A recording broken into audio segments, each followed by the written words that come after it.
Baiklah, solat sunat Aidilfitri dibenarkan di masjid dan surau yang berdaftar di bawah Majlis Islam Sarawak.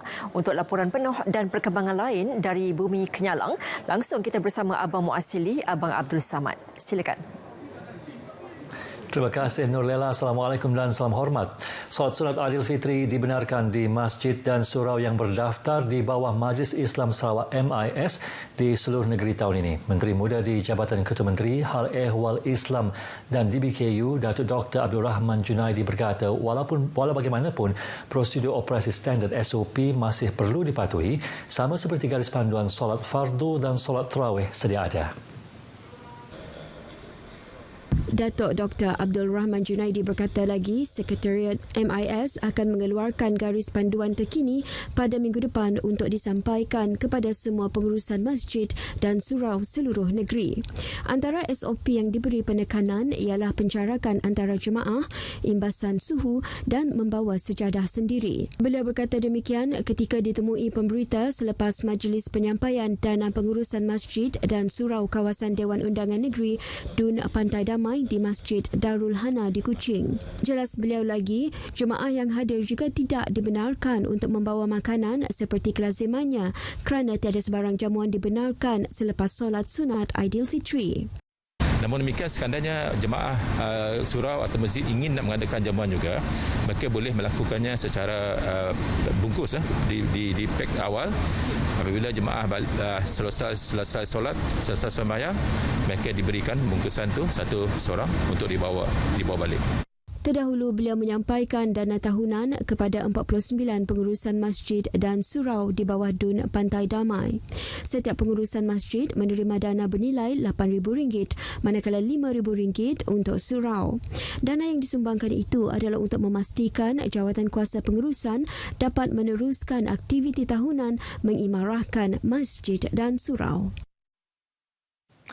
Berhubung keputusan kerajaan mengkaji semula gaji minimum seperti yang diumumkan Perdana Menteri Tan Sri Muhyiddin Yassin dalam amanat khas sempena Hari Pekerja hari ini, ia disifatkan sebagai satu langkah tepat dalam menangani kenaikan kos hidup. Ahli Dewan Undangan Negeri Adun Batu Kitang Loh Ke Chiang yakin bahawa gaji minimum yang ditetapkan negara kini tidak lagi memadai.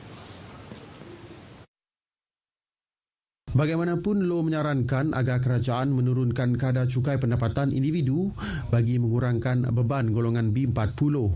Dia ambil pulang dia gaji, dia boleh beli makan, ada lebih boleh pergi tengok wayang, ada lebih lagi beli kereta besar sikit, rumah baik sikit. Beliau ditemui media selepas meninjau projek baik pulih rumah Daif di Kampung Lidah Tanah Kuching. Dalam tinjauan tersebut, pihaknya telah membaik pulih rumah milik Bedah Sman 76 tahun yang mengalami kebocoran atap. Kerja baik pulih tersebut menelan kos RM10,000 dengan menggunakan dana projek kecil Loh Bandar MRP. Perkembangan berkaitan, lebih setahun berhadapan dengan COVID-19, pelbagai cabaran dihadapi oleh para pekerja di Malaysia, khususnya di Sarawak. Berbanding tahun lepas, kebanyakan pekerja bekerja dari rumah demi mengekang penularan wabak ini.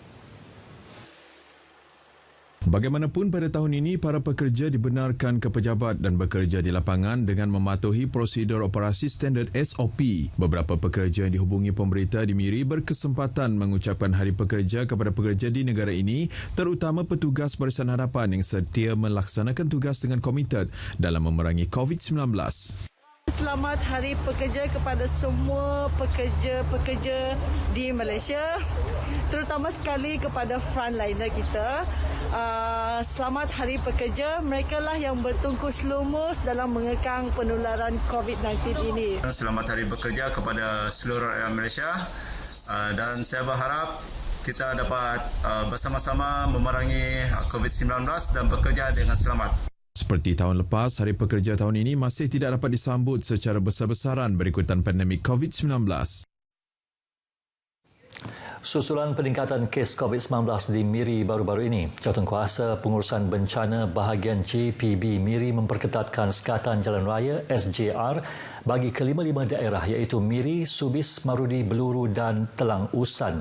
Menteri Pengangkutan merangkap Menteri Bertanggungjawab terhadap JPB Miri, Datuk Lee Kim Shin berkata tiada mana-mana akses boleh dilalui untuk masuk ke daerah lain tanpa melalui SJR. Jelas Datuk Lee Kim Shin, kawalan kenderaan masuk dari daerah lain diperketatkan terutamanya yang mempunyai alasan menghadiri majlis pengebumian kerana sedia maklum kebanyakan kes meningkat melalui menghadiri upacara pengebumian. Beliau memaklumkan demikian dalam kenyataan medianya selepas mengadakan lawatan ke sekatan Jalan Raya Siwak iaitu terletak di sempadan Miri dan Sibuti dekat Kampung Siwak Jaya Miri. Menurut beliau, SJR Siwak telah berpindah ke lokasi baharu iaitu kawasan yang terletak betul-betul di sempadan Miri dan Sibuti bagi memastikan mana-mana kenderaan yang melalui SJR Siwak perlu menunjukkan permit polis. Datuk Lee Kim Shin turut berkata bahawa perubahan lokasi baharu adalah bertujuan memastikan sukatan jalan diadakan lebih ketat antara daerah tersebut. Persatuan Bulan Sabit Merah PBSM Daerah Serike menyumbang peralatan perubatan berjumlah RM76,000 kepada pihak Hospital Serike. Pengurusi PBSM Daerah Serike, Datuk Ding Kuang Hing berkata sumbangan itu bertujuan untuk memudahkan kerja pihak barisan hadapan di hospital tersebut. Datuk Ding Kuang Hing menjelaskan antara mesin peralatan yang disumbangkan adalah 2 unit patient monitor, 4 unit vital sign monitor, 6 unit infusion pump dan 6 unit syringe pump. Peralatan perubatan tersebut adalah bagi memantau tahap kesihatan dan keadaan pesakit COVID-19 di Hospital Serike. Beliau yang juga Ahli Dewan Undangan Negeri Adun Meradong berkata demikian kepada media semasa menyerahkan peralatan perubatan di Hospital Serike baru-baru ini. Dedahnya jumlah pesakit di hospital terbabit kian bertambah sejak penularan pandemik COVID-19. Beliau turut menzahirkan penghargaan kepada para petugas barisan hadapan atas pengorbanan mereka bertungkus lumus dalam membendung penularan pandemik COVID-19. Dalam usaha mendepani COVID-19, pelbagai bantuan dan khidmat disediakan oleh Pertubuhan Belia Kebangsaan Bersatu Sarawak seberkas cawangan Limbang bagi membantu golongan belia dan mereka yang memerlukan.